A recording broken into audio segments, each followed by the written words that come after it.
প্রতি বছরের মতো এবছরেও কলকাতা প্রেস ক্লাবের উদ্যোগে 15ই জুলাই সোমবার ক্লাব প্রাঙ্গণে এক বন মহোৎসবে বৃক্ষরোপণ ও চারাগাছ বিতরণ কর্মসূচি অনুষ্ঠিত হয়।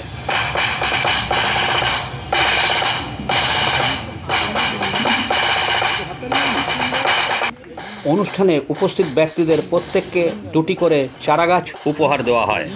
এদিন এই অনুষ্ঠানে প্রেস ক্লাবের সদস্যরা ও কর্মকর্তারা ছাড়াও উপস্থিত ছিলেন বিশিষ্ট ব্যক্তিরা। গাছকে রক্ষা করতে হবে, গাছকে বাঁচাতে হবে, গাছ যাতে বড় হয়, গাছ যাতে একটা সুউচ্চ রূপ নিতে পারে, তবেই কিন্তু অরণ্য রক্ষা হবে, অরণ্য ধ্বংস হবে না, অরণ্য রক্ষা হবে। আমি সবাইকে কৃতজ্ঞতা জানাচ্ছি। আমার বন দপ্তরের আধিকারিকবৃন্দ যারা আমাদের গ্রামের পাশে সবসময় থাকেন, তাদেরকে আমি ধন্যবাদ জানাচ্ছি আমাদের ক্লাবে আসার জন্য। আপনারা বারবার আসবেন, এই ক্লাবকে নিজের গৃহ মনে করবেন।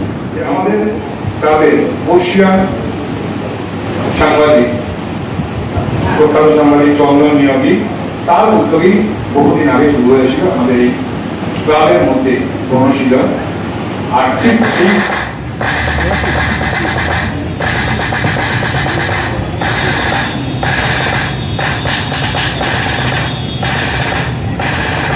কলকাতা প্রেস ক্লাব থেকে রিমা শিকদার ও ওয়াকিল কুরেশির রিপোর্ট। এখন দিনকাল নিউজ, কলকাতা।